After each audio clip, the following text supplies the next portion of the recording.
সাবেক উপদেষ্টা অ্যাডভোকেট রেজওয়ানা তিনি একটা সাংবাদিকের সাথে কথা বলে এটা প্রকাশ করেছেন যে আমরা যারা তার ভাষা নারীদের উপযুক্ত অধিকারকে নিশ্চিত করতে পারে নাই, তারা বিরোধী দলে থাকলেও আমরা কিন্তু তাদেরকে মূলধারা বা প্রধান শক্তি হিসাবে আমরা আসতে দিই।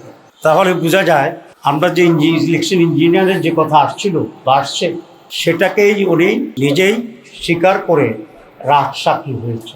আমরা এখন এটাকে জানতে চাই ওনার কাছে বা তৎকালীন তত্ত্বাবধায়ক সরকারের কাছে এবং আজকের সরকারের কাছে যে তারা তাদের যোগসাজশে কি ইঞ্জিনিয়ারিংয়ের মাধ্যমে বাংলাদেশ জামাত ইসলামীকে মূলধারা বা প্রধান দল হিসাবে মেজরিটি পেতে তারা বাধাগ্রস্ত করেছে এবং সেটাতে দেয়। এবং আমরা এটাও জানতে চাই মাননীয় সাবেক উপদেষ্টার কাছে যে ইঞ্জিনিয়ারিংয়ে ওনার সাথে আর কারা কারা জড়িত ছিল, পুরা গভর্নমেন্ট ছিল নাকি গভর্নমেন্টের একটি শক্তিশালী অংশ ছিল যারা নির্বাচনকে প্রভাবিত করেছে, এবং তাদের ডিজাইন অনুসারে সেখানে ডিসি, এসপি, টিওনো, ওসি, প্রিসাইডিং অফিসার ইত্যাদি নিয়োগ করে আইনশৃঙ্খলা পরিস্থিতির লোকদেরকে নিয়ন্ত্রণ করে তারা তাদের এই কাঙ্ক্ষিত যে সংখ্যা, সেই সংখ্যায় একটি দলকে জিতানোর জন্য তারা ব্যবস্থা গ্রহণ করেছিল। জাতির কাছে এটা স্পষ্ট করতে হবে এবং আমি এই সরকারের কাছে দাবি জানাবো রেজওয়ানা আহমেদকে, রেজওয়ানা হাসানকে তারা কিভাবে জিজ্ঞাসাবাদের আওতায় আনবেন এবং আওতায় এনে তার কাছ থেকে পরিষ্কার যে সিচুয়েশন তিনি তৈরি করেছিলেন সে সম্পর্কে ওনারা জানবেন, আমাদেরকে জানাবেন, দেশবাসীর কাছেও এটা পরিষ্কার করবেন। আমরা নির্বাচনের আগেও কয়েকজন উপদেষ্টার ব্যাপারে অভিযোগ এনেছিলাম এবং আপনারা দেখেছেন ইন্টারিম গভর্নমেন্ট নিজেকে তত্ত্বাবধায়ক সরকারের সমপর্যায়ে নিরপেক্ষ সরকার হিসেবেই প্রতিবাদ করেছিল এবং সে ভূমিকায় তারা আছে সেটা তারা বলার চেষ্টা করেছিল। এবং একটি নীতিগত কথা ছিল যে ইন্টারিম গভর্নমেন্টে যারা দায়িত্বে থাকছেন উপদেষ্টা হিসাবে তারা কোনো সরকারে দলীয় সরকারে তারা কোনো ধরনের অংশগ্রহণ করবেন না, কোনো মন্ত্রিত্ব গ্রহণ করবেন না। কিন্তু শুরু থেকেই আমরা একজন ব্যক্তিকে ইন্টারিম গভর্নমেন্টের যিনি আমাদের প্রতিরক্ষা উপদেষ্টা ছিলেন, তিনি প্রথম দিনেই খলিলুর রহমান সাহেব পররাষ্ট্রমন্ত্রী হিসেবে শপথ গ্রহণ করছেন, যেটা তিনি তার আগের শপথের পরিপন্থী কাজ করেছেন। এখানে এটা স্পষ্ট যে খলিলুর রহমান ছিল লন্ডন কনস্পিরেসির প্রধান হোতা এবং সেখান থেকে তিনি সরকারকে মোটিভেট করে ষড়যন্ত্র করে বর্তমান যারা সরকারে আছেন তাদেরকে সুবিধা দেওয়ার জন্যই উনি অব্যাহতভাবে কাজ করেছিলেন এবং তার সেই কাজের পুরস্কার হিসেবেই উনি পররাষ্ট্রমন্ত্রীর এই রিওয়ার্ডটা উনি পেয়েছেন। এতে আমি বিস্মিত হয়েছি বিএনপির ব্যাপারেও, কারণ বিএনপিকে এতই তার লোকজনের সংকট আছে যে একজন বিতর্কিত ব্যক্তি যিনি ইন্টারিম গভর্নমেন্টে থাকার সময়ে বিএনপির নেতা সালাউদ্দিন সাহেবই তার বিরুদ্ধে বক্তব্য রেখেছিলেন এবং তাকে সরকারের থেকে বের করে দিতে বলেছিলেন। তো এই খারাপ লোকটা, যেটা বিএনপির দৃষ্টিতে তখন খারাপ ছিল, এবং সালাউদ্দিন সাহেবের বক্তব্যের পর উনি বিএনপির সাথে নিশ্চয়ই গোপনে এমন এক কন্ট্যাক্টে গেছেন যে তারা বিএনপির স্বার্থ সংরক্ষণের জন্য উলঙ্গভাবে ভূমিকা দিয়েছেন, যে কারণে বিএনপির আস্থাভাজন হয়ে আবার তিনি বিএনপির মন্ত্রী হয়েছেন। কারণ নিশ্চয়ই বিএনপির সাথে ওনার এমন এক কমিটমেন্ট ছিল বা ওনার সাথে বিএনপির এমন এক কমিটমেন্ট ছিল যে উনি ইন্টারিম গভর্নমেন্টের থেকে বিএনপিকে হেল্প করবে নির্বাচনে, আর বিএনপির সরকার গঠন করলে ওনাকে মন্ত্রী বানাবে। এই দুটোই কিন্তু ওই তাদের অবস্থান দিয়ে পরিষ্কার হয়।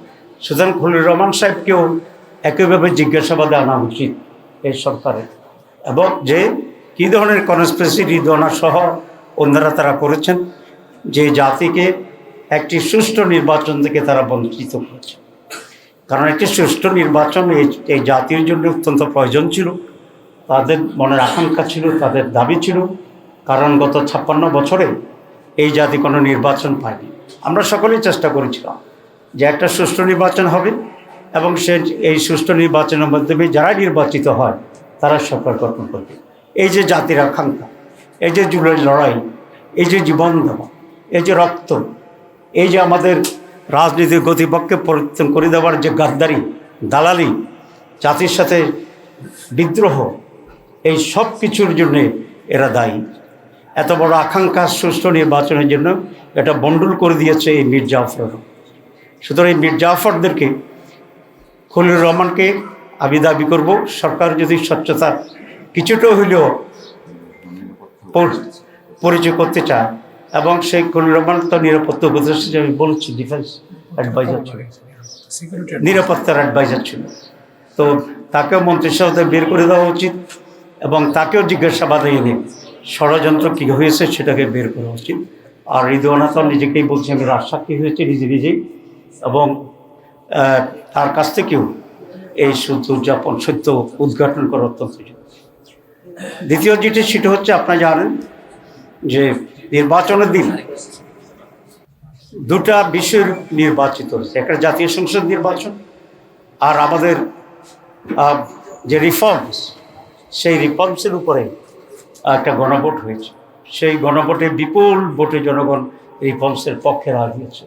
এই সরকারের কাছে, আমাদের সকলের কাছে এটা কমিটমেন্টের একটি অংশ যে এখানে কনস্টিটিউয়েন্ট অ্যাসেম্বলি হবে, এমপি যারা হয়েছে তার সদস্য হবে, এবং পার্লামেন্ট সদস্য হবে। এবার সংসদ সদস্যরা দুটি পজিশনেই নির্বাচিত হয়েছে, এবং প্রথম অধিবেশন থেকে কনস্টিটিউয়েন্ট অ্যাসেম্বলির কাজ করে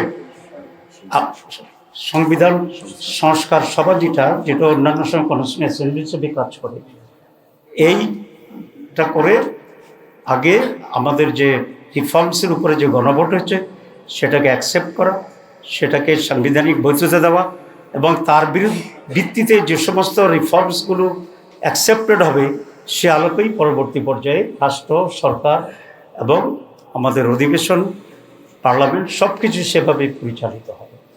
কিন্তু আমরা দেখছি যে এই সংস্কার ইস্যুতে চ্যালেঞ্জ করে কোর্টে রিট করা হয়েছে। আসলে কোনো সরকারের ইঙ্গিত ছাড়া এ ধরনের রিট হওয়ার কোনো সম্ভাবনা অতীতে আমরা দেখছি ছিল না। সুতরাং এই সরকার নানাভাবেই সংস্কার যে কমিটমেন্ট সেখান থেকে সরে আসার জন্য নানা খুচরা খাচরা মানুষ দিয়া রিটের নামে এটাকে ডিলে করাচ্ছে। এবং খুবই আনফর্চুনেট হচ্ছে এই যে আমরা আইনের শাসনের কথা বলছি এবং কোর্টকে আমরা স্বাধীন করার জন্য দীর্ঘদিন ধরে আমরা সংগ্রাম করছি, এবং সেটাকে স্বাধীন করা হয়েছে। কিন্তু স্বাধীন হইলেও কতিপয় জাজেরা মানসিকভাবে নিজেরা স্বাধীন হইতে চায় না। সেই জন্য সরকারের ডিকটেশনে এখনও তারা জনগণের স্বার্থের বিরুদ্ধে রায় দিচ্ছে।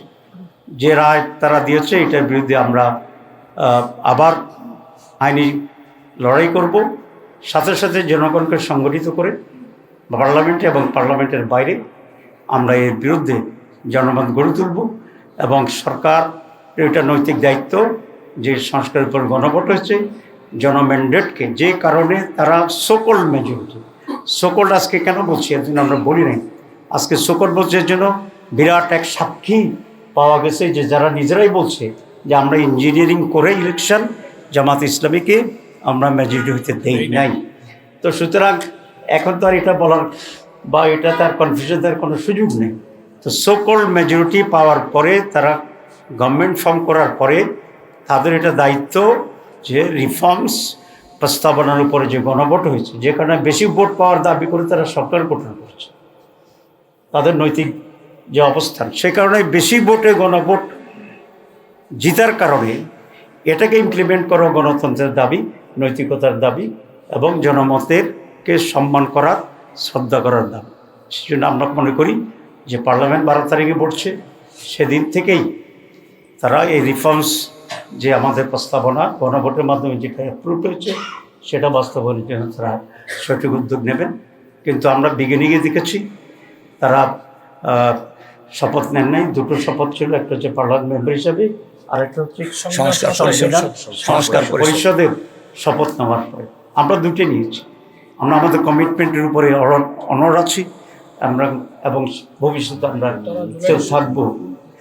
আমরা কেন নিয়েছি জন্য এটা আমি বলেছি যে তারা রুলস করতেছে যে আমরা কেন নিয়েছি আদালতের শপথ, সেটার জন্য তারা আদালতে গিয়েছে। আদালতকে তারা ব্যবহার করে জনগণের রায়কে তারা অবজ্ঞা করার জন্য একটি ষড়যন্ত্রের ভিতরে দিয়ে চলছে।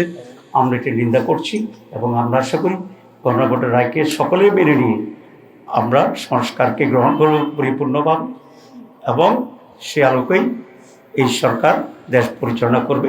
আমরা সর্বাত্মকভাবে সহযোগিতা করব। হ্যাঁ, জুলাই সনদের স্বাক্ষরকারী যে দল সেখানে কোনো আছে আপনাদের কত?